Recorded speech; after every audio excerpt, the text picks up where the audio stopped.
guy. And he talked me into giving $100 too, so the guy would walk away with $200. I'm sure he was probably buying Boone's Farm for the whole freaking block. But still, it made his day, put a smile on his face. That's the kind of guy Hawk was.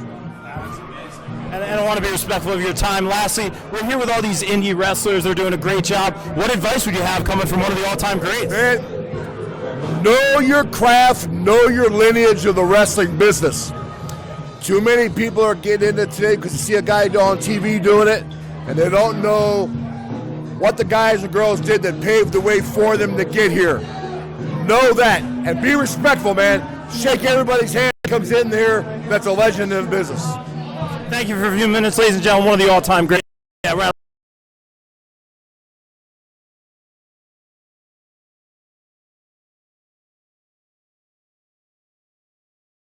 All right, ladies and gentlemen, here with the good brother Chris Nunez. What's up, bro? How are you? What's going on? I'm doing good. Thanks for having me. Dude, and we've been stoked for this one. Ladies and gentlemen, we are beyond honored to be joined by an Arnold Classic competitor, Female Image Award recipient, and best known as one of my personal favorites. Hashtag Flex Appeal. That's right. WWE's own Dana Brooke. Please welcome to the show, Miss Ashley Mesa-Vera. Ashley, thank you for a few minutes. How are you? Hey, guys. I am doing amazing, and what an intro. You guys make me feel so special.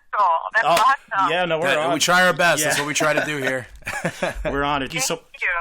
So Ashley, we wanted to ask you, how did you get into the business, kind of like your origin story? Did a meteor hit the earth and Dana Brooke was born? Were you a fan growing up? How did this happen? I mean, that would be a much cooler story, I think, if a meteor hit the, Earth, and here I am. It's so cool. But honestly, my story has been quite the journey. I'm seriously blessed with the opportunity of how WWE came into place. But I always say my motto in life is like a puzzle.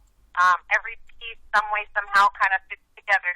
Wow. So my story is, I grew up in Cleveland, Ohio. Just a little humble girl. Family was my life. I have one younger sister, and she's 28. I'm 31, and then my parents. So I was raised in like a very, tight-knit, loving family.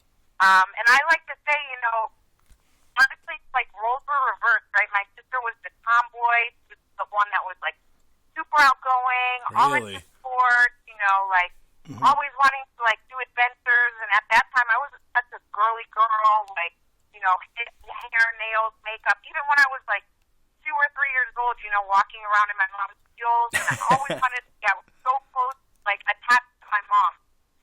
So I like never wanted to be out of my mom's sight. I always was like, I'm gonna stay home in Cleveland and all this. And then transition like 22 years later, it was just like, wow, I was the one out of the house. I was the one, like an adrenaline junkie, and it was just completely different. Now my sister's a school teacher. She stays in Cleveland. She's close with my family.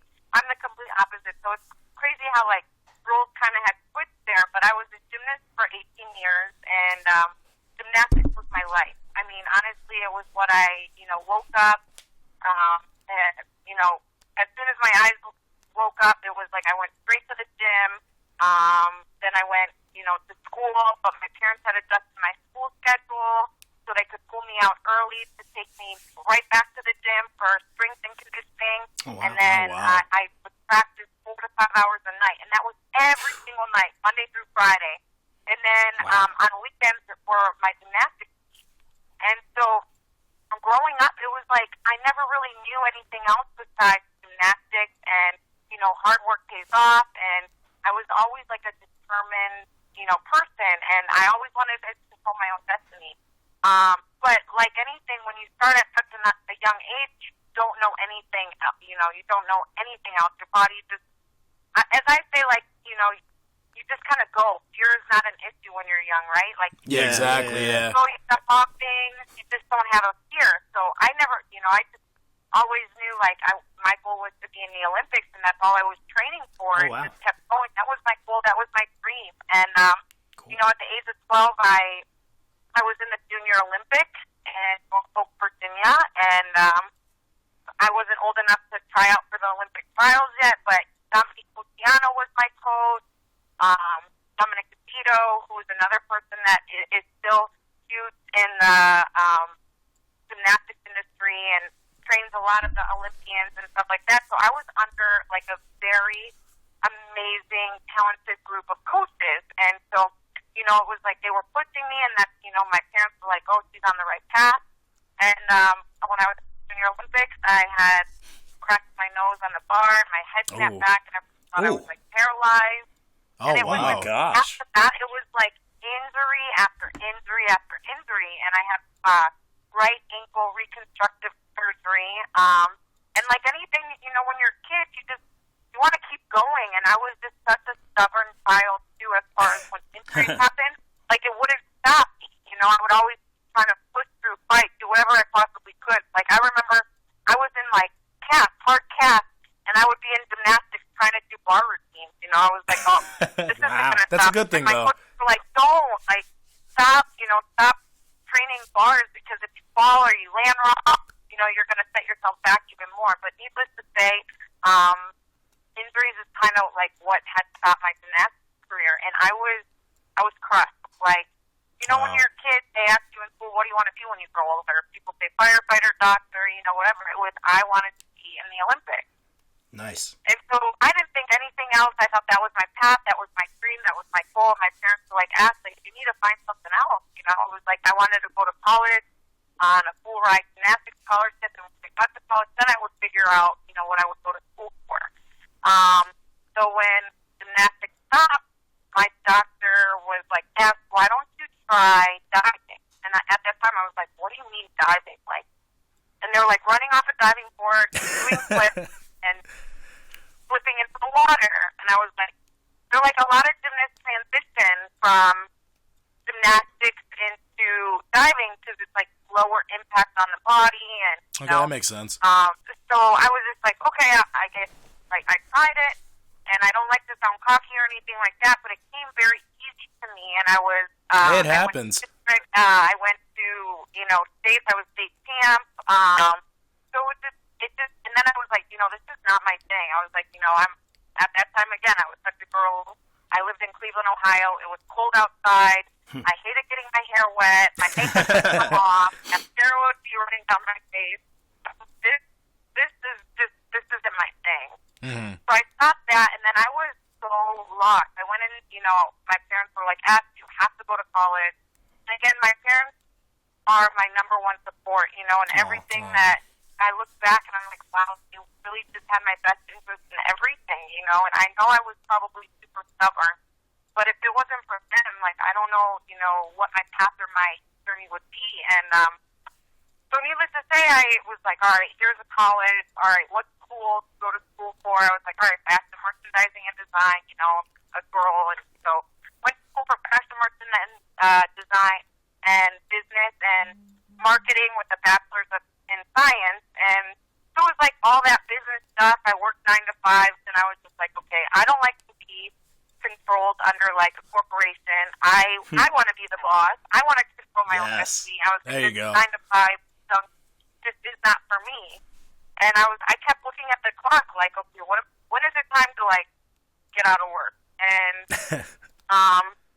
I was just, you know, my girlfriend had called me because I was just uncomfortable in my own skin at the time too, because it was like I wasn't in the gym. I had no goals to like work for. You know, it was like, and at college, obviously, you go out, you have fun, you eat. You know, and I never growing up knew any of that because it was like all I knew was gymnastics. So it was like this was all brand new to me. So I was just like, oh, I'm not comfortable. And my girlfriend had called me. Her name's Sarah Block. And she's like, Ash, why don't you try like fitness bikini competition? And I was like, Sarah, get out of here. Like, I did, you know, Maxim. I did Miss Hawaiian Tropic. I did, you know, a whole bunch of like bikini pageant type things. Okay. Back when I was in college growing up, and I was like, no, I'm not doing that. And I was like, I don't want to do that stuff. Like, no, this is like you train for 12 weeks, you're on a strict diet, you go up, the judges judge you, and like you work out in a gym every single day. And my eyes lit up. I was really? I was like, yes, let's do this. So I trained for bikini, and when I was in bikini, I was like, you know, this is just, it was amazing as far as the training standpoint of it and like dieting. But I just needed more competition. Like, I just needed, like, that next,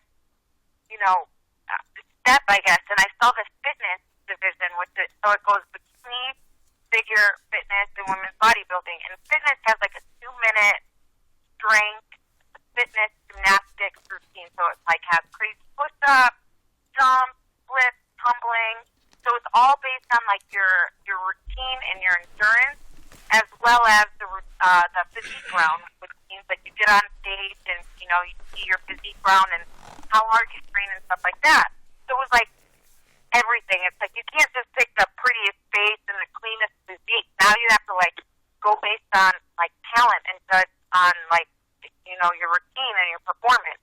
That's everything I knew because floor was my favorite event when I was in gymnastics. Okay, so, gotcha. Fast forward, I got my pro card in 2012. Had one of the best trainers in the world, Mike Davies, and he was like saying, about wrestling and all this stuff, and I was like, no, fitness is the way I want to go. And he got me into the Arnold Classic, and I competed in all the Arnold Classics, Columbus, Brazil, Spain, all over the world. And I was just on the go, it was like this is all I would do so after so after so. And I was insane, and WWE was like recruiting, and they came up to me and they're like, "Hey, Ash, we love your personality. You're super bubbly. You're fun. You're outgoing." And I looked at my mom, and I was just like, "What?" Like WTF? I was like, "What is this?" Because it was like in fitness, there's like weird fetishes. It was just like that's a good way to put it. I'm like this. This guy wants to wrestle me. Are you kidding me? Like, I look at my mom. I was like, excuse me. I'm like, what are you talking about? I was like, I'm not doing that. I'm sorry. And he's like, no. Like WWE. And I'm like, what? And my eyes lit up. Because again, when I was a child, I was like fearless. And my dad and my uncle and my family used to watch WWF. And I would go downstairs and I would see this. And I would be like, wow, what is this? And my mom was like, no, Ash, don't watch that.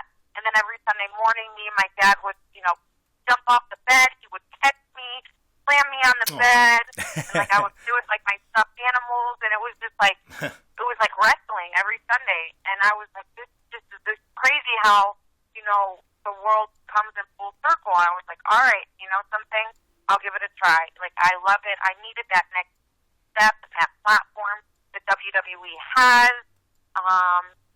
So their facility was in Tampa, Florida. Flew down to Tampa, fell in love with it. Absolutely was like, wow, what is this? The entertainment aspect of it, which I never had done, like acting, like being a bad girl or a good girl. Never had done any of that in my entire life. But, the athletic part of it was like, wow, this is crazy. You're telling me that, like, I can perform, I can wrestle, I can entertain people, I can inspire people, which I wanted to do. There you go. And I was, okay, this is awesome. So right on the spot, they had given me a contract for 3 years. Wow. I signed that, and, here I am. I was like, all right, where do I go? And they're like, you have to move to Orlando, Florida. So I was like, okay, let's go, and I moved to Orlando, Florida, which was the training facility. The performance center was just being built down there. So, and that is now NXT, it was NXT back then. So Big NXT guys here. Yeah. NXT was amazing, and just to see what it's become today is spectacular. I mean, it's awesome. It's really amazing to see what Triple H has done with the business and everything down there. And so I moved down there. I had no strings attached back in Ohio to protect my family, and I wanted to see where I could take this to. And I never want what ifs in life. I always want to go out there and give it my all. Never regret anything in my life. So I went down there, started training, ended up on TV. Was on Monday Night Raw and SmackDown at the time that, this was before any of the brand splits. And so I was on both. My schedule was cool, lived in Orlando, absolutely loved everything, every experience, everything that was given to me. And here I am today. I'm on SmackDown now, and I feel like in 2020 my career has, I've just really taken it to the next level, and I don't want to stop the momentum by any means. And it's truly been amazing as far as challenging myself as a person, as an individual, but also seeing how many people I can inspire and truly help them know that it's never too late in life to go out and do something. You don't want any regrets in life, and everything, as weird as it sounds, everything in life will fit one way or the other. Because I've been lost, I've been down, I've been, in the ins and outs of in my entire life where it was just like, I don't know what I'm going to do. I don't know how this is going to pan out. I don't know where I'm going, what I'm doing. And now it's here, and it's like, everything's clicked. And, I, like anything in life, there's obviously going to be some, highs and lows through everything. But at the end of the day, I'm so happy where I'm at in life. And the platform That's so good to hear. Give it. We're very happy for you, too, as well. Thank you so much. And it's just amazing to be able to, connect with people like you and be able to, get out there and we appreciate that. let them Thank you. know. Yeah, no problem. It's been truly amazing. Well, what an inspirational story, and here you are, like one of our personal favorites. I always love, I was hoping the camera would catch you. I always like it when you do the flip when you come out with that. That's awesome. The back handspring's always my favorite. I love that. Because you mentioned the injury before, like you wouldn't even know that you were injured doing that flip during your entrance. So that's awesome. That's my favorite. That's crazy. Yeah, I try and tie everything into, everything that I've been through as far as my gymnastics background and, fitness and bodybuilding into, like, my move sets as far as coming out and doing the no-handed flips and then going... Yeah, you might as well integrate it, yeah. Doing, like, a lot of power moves and, strength moves as well during the match. So I just try and tie everything into, like, what I've known. Dig it. Awesome. And, we're talking about, goals and things, and what an inspirational story. Really cool. I wanted to ask you just had that #1 contenders match in the main event on Friday Night SmackDown. Congrats, by the way. Yeah, congrats on that. We were pulling for you big time. Oh, my God. When I walked into work, I was like, what? Yes. And they're like, this is the first time in history that women are main eventing on SmackDown on Fire. I was like, no way. That's so cool. Insane. And so, yeah, it was super amazing, so thank you so much. No, we were pulling for you. And obviously, Carmella got the W on that one, but we did notice that awesome set-out power, Batista-esque set-out power bomb. That was awesome. And then, but it wanted... I give that all to, like, Batista, right? Yeah. It was like a cool, so... That was awesome, though. That dropped and power bombed her. But yeah, and that was so cool. But what a great match that was. We were obviously pulling for you. But what is the goal right now? What's the dream now? Obviously, I know you want to inspire, which is the most important thing. Yeah, of all. that's the most important thing. That's really great. But is it the SmackDowns? Yeah, go ahead. It's honestly, sky's the limit here. Again, I had mentioned I signed another new 5-year contract. Congrats right on that. Now, Congrats. Just keep improving. Keep, trying to strive for the best, ever. I would love, in my mind, I think Lacey Evans and I work great together. Yes, I like that team. I do. We've feuded before. We've always, she puts up a great fight. So she always pushes me to the best of my abilities. When we come together, I feel like we're a very strong, dominant team together. With that being said, the tag team titles always, I feel like can be, I would love to go up for the tag team titles. Yes. Gold would look good around your waist, just saying. Yeah, we'd love to see that gold around your waist. waist. Yeah, right? It would look really good. I think it would look great. And, Asuka has, the Kabuki Warriors have the titles right now. And Asuka and I have quite the history as well. Yes. So I would, I feel like I definitely have unfinished business with her. I would love for Ronda Rousey to come back and... that's right. That's right. Yeah. Ronda's, close friend of mine, but also great competitor as well. She really makes me step up my game. So that would be amazing. And obviously the SmackDown Women's title as well. And, sky's the limit, but most, truly, I love getting out there, showing people what I can do, constantly keep improving, and just make make everybody understand that, it's never too late to, try and strive for new goals. Awesome. Well, so you mentioned, fitness and being a gymnast.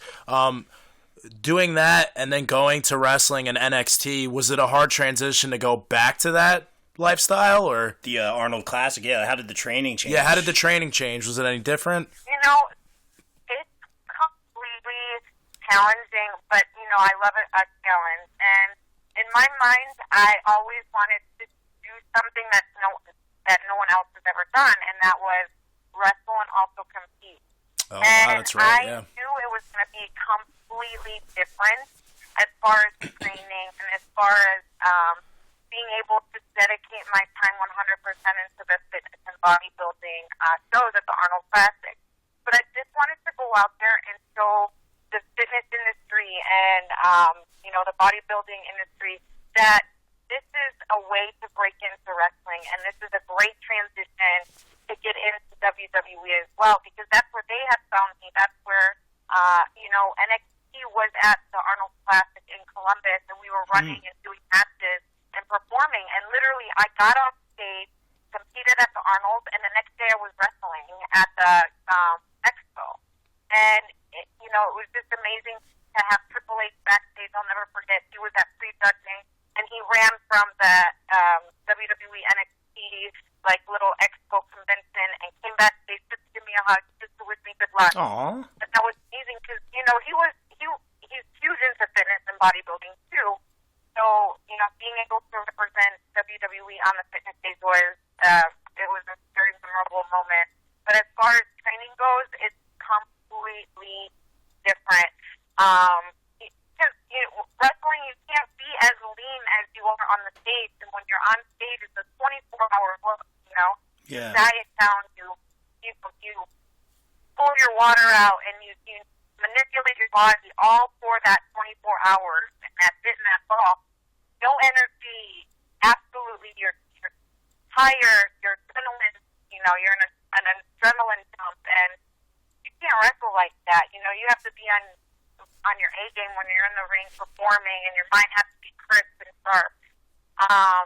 So it's been hard to walk away, I will say, from the fitness and bodybuilding aspect of it, but truly I'm living my best life. And I can always go back. I always say once WWE, I'm finished here, I would love to step back on stage. And if, I have kids once, I would love to go back on stage after I have children and, be that mom and be like, hey guys, for all the moms out there, you can do this too. Wow. Oh, wow. That's amazing. That's so cool. That's great. Thank you. What a great story so far. This is already super inspirational. But something I've been dying to ask you, Ashley, for a long time. I love that statistician / manager role you played with Titus Worldwide.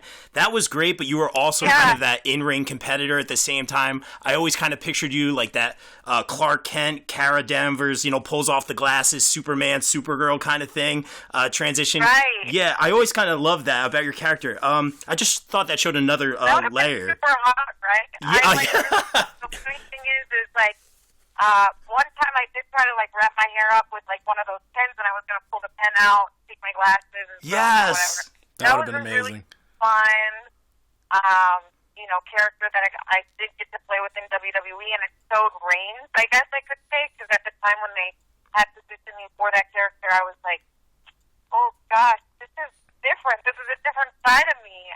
Somebody has to crunch the numbers, though. Yeah, I was, according to my calculations. Yeah, yes. That was nice money.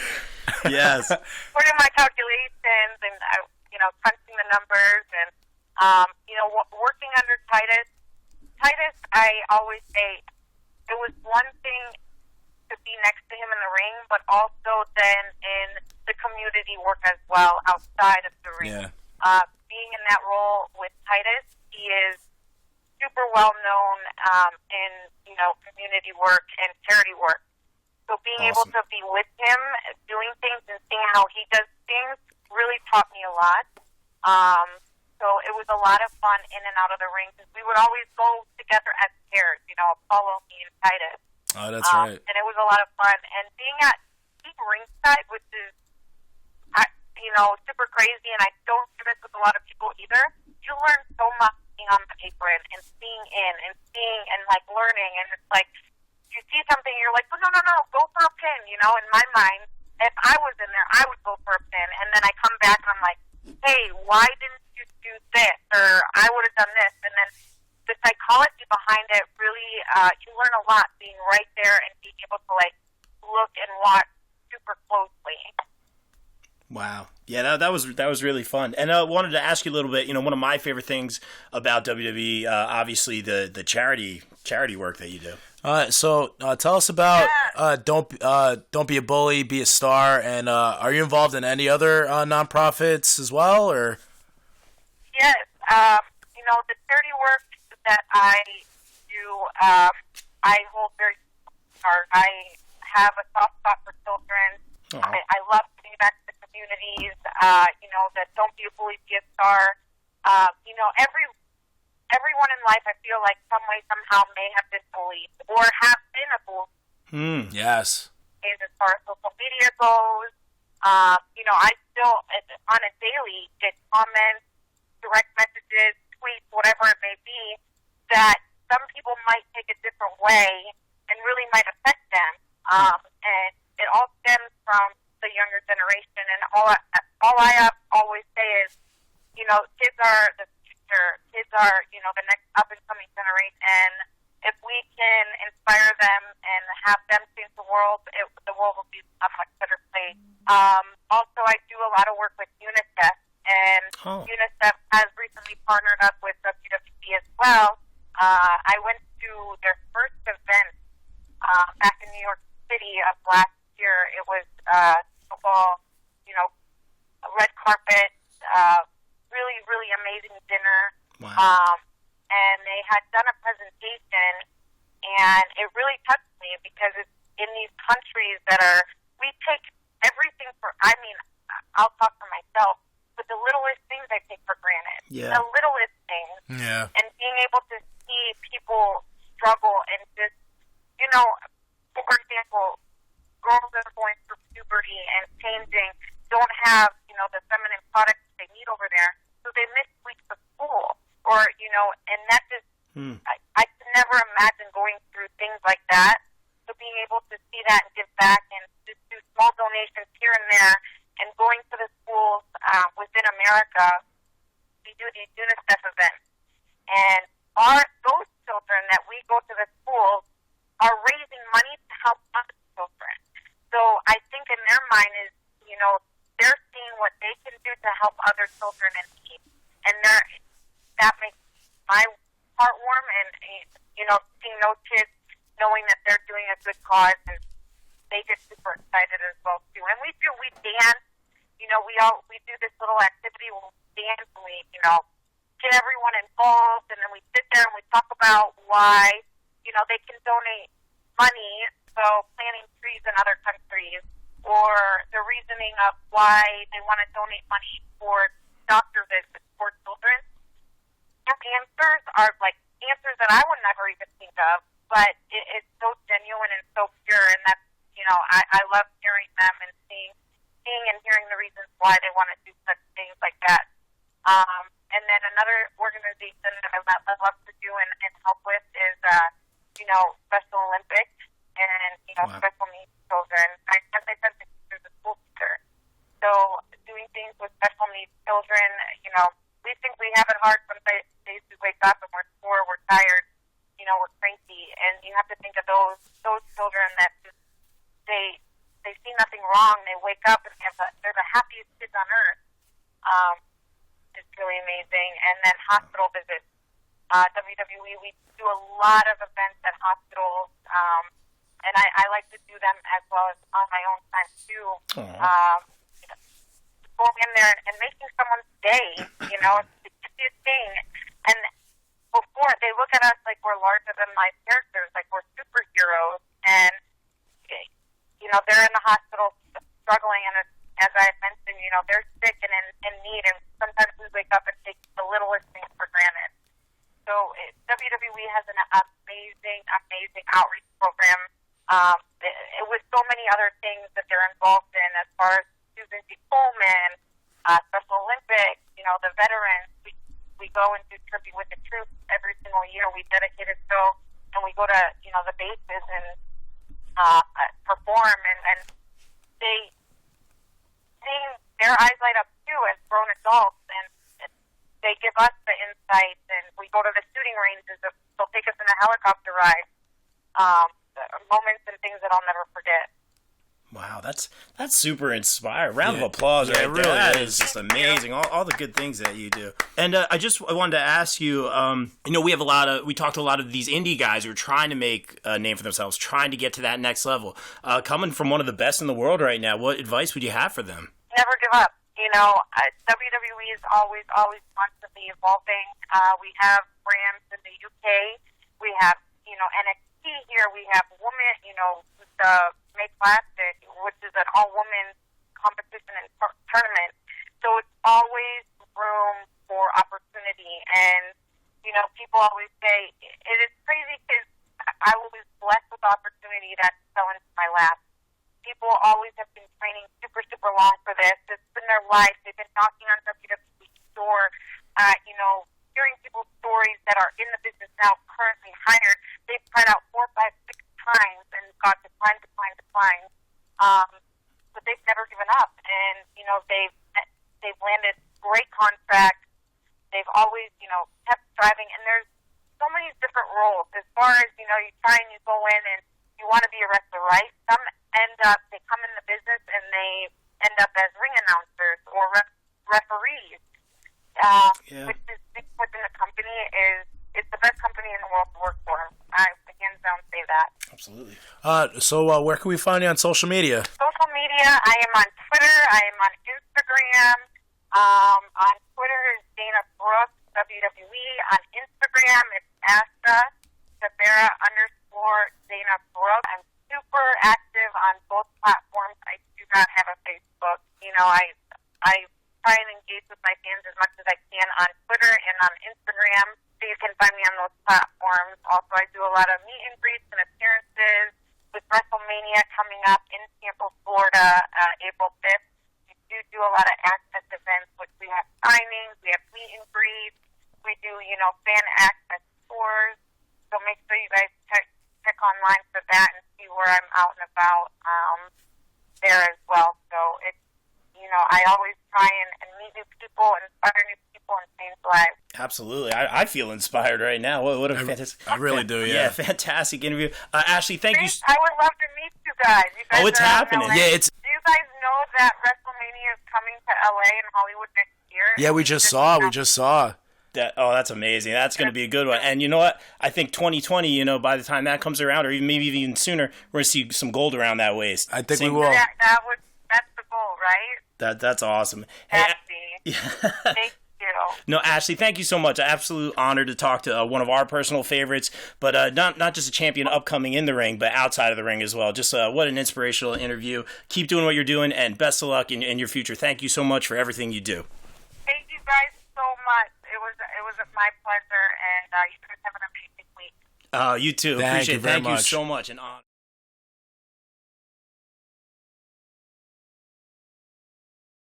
This is the American Dream, Dustin Rhodes, son of a plumber, daddy, and you're listening to the Bob Culture Podcast.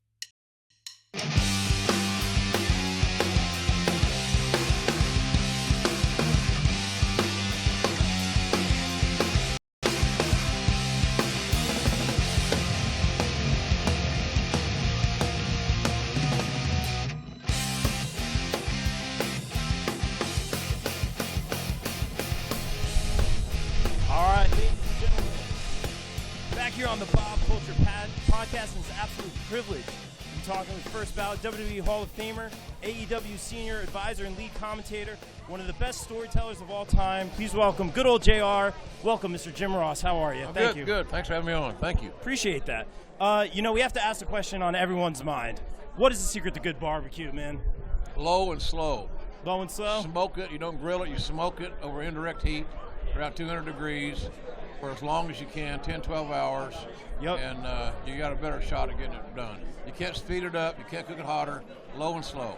Love it, really good. And we're going to be buying a bottle of barbecue sauce on the way out. We got a brisket waiting for us. Can't wait. There you go. So firstly, congratulations are in order with the new position with AEW. I know details are trickling out little by little, but what can you say about working with the likes of really good guys like Cody Rhodes, Young Bucks, Chris Jericho?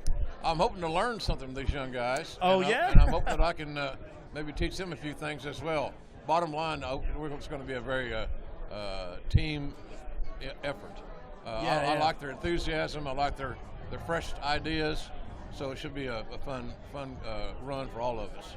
Love it. And lastly, and thank you for a few minutes, I really do appreciate it. We have a lot of young indie guys trying to make a name for themselves on the podcast, coming on all the time, trying to get their name out there, trying to get to the next level. What advice would you have guys who are trying to make names for themselves as wrestlers or broadcasters? Well, be reliable. Always be at work on time. Keep your word. Don't vary from your commitments. And be somebody that everybody can depend on and rely on. That's real important. And if you're a wrestler, you got to make sure you're in shape. Yeah. You got to focus on cardio and not just how big your arms are or how dark your goddamn tan is or how many tattoos you got. Yeah. Can you work?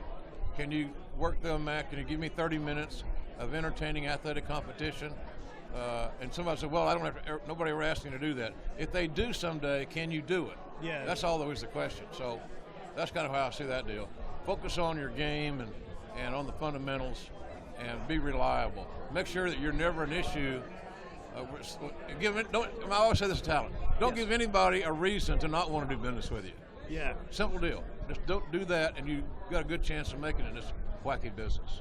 Really, really well said. Thank you for a few minutes. Absolute honor, JR. Thank you so much. Have a good day. Thanks. Oh, yeah. Oh, I'll tell you what. You are listening to the Bob Culture Podcast. I'll tell you what, this is the Macho Man Randy Savage, and you are listening to my man Rob. Don't you go away. Tear into the spice.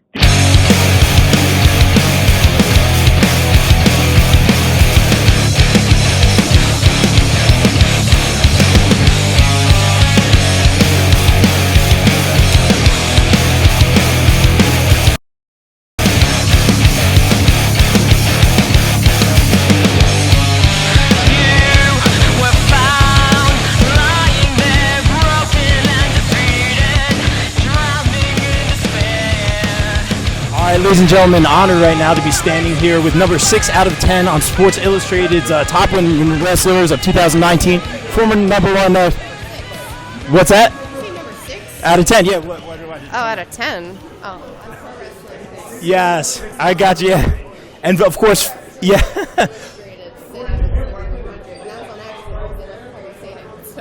On accident? Oh, okay. I technically left Kairi Sane out of like the top 15 or something, and so I technically wasn't supposed to be on the list. No, I don't know. Come on. But of course, we're standing here. You know, one of the best wrestlers on the planet right now, And in the galaxy. and in the galaxy, of course, and that's Miss Chris Statlander. Chris, thanks for a few minutes. How are you? Wonderful. I'm on my second Red Bull in like the past 3 hours, so we're doing good. I'm alive. Yeah. Sugar, not sugar. Caffeine is pumping my veins right now, so we're good. Yeah, same here. I just had coffee. Yeah, there you go. Can't complain. Tonight, now you're taking on Evilise. Where are you prepared mentally, physically right now going to that match, and any strategy going into that one? No, just be myself. Be a weirdo. Freak people out. Win. Can't beat that. Nunes, what do you got? We're big dog lovers on the podcast. Can you describe your Dino? Can you describe your dog? How is he? Like he looks like he's a lot of fun. Yeah, how is he? He's a jerk. Oh, really? Yeah. He's not really cuddly. He's just kind of like, don't touch me. He doesn't like to get picked up. He sheds a lot. Yeah, I'm a Pomeranian, so I get that. Yeah. He's a Shiba Inu, so it's like a little Japanese breed. What about him? Dino. The name Dino came from the Flintstones. So yeah, we were talking about that. Where did it come from? Yep, Flintstones. Okay. Wrong with that. Yeah. And wanted to talk to you now. You pretty much made your debut in 2017. In just a few short years, you're already in AEW, former number 1 contender. What are your goals moving forward? So actually debuted in November of 2016. Okay. So Wikipedia's wrong. I don't know why June 16, what are my goals for wrestling? Yeah, or in AEW. I don't know. Just keep wrestling as long as I can to the best of my. I don't really have any specific in wrestling. I just want to kind of change things in a positive way. I don't know. It's like I've never really like wanted like, oh, let me win this. Bring joy back to wrestling for some people. That's like very refreshing. I dig that. Yeah. Nunes, what do you got? What are some of your hobbies outside of the ring? Like, what's on the playlist? You're working out on the road. What are you listening to? Any tunes? I don't know. I listen to a lot of random things because they're fun to sing along to. Okay, that's fair. Other hobbies. I really don't have a lot of hobbies. Harassing my dog. Okay, yeah. Harassing Alex and Johnny when we travel together. Sleeping. It's good. Working. On a time, any advice to a lot of these up-and-comers right now? Don't give up. Wrestling is like the hardest thing ever, but you stick with it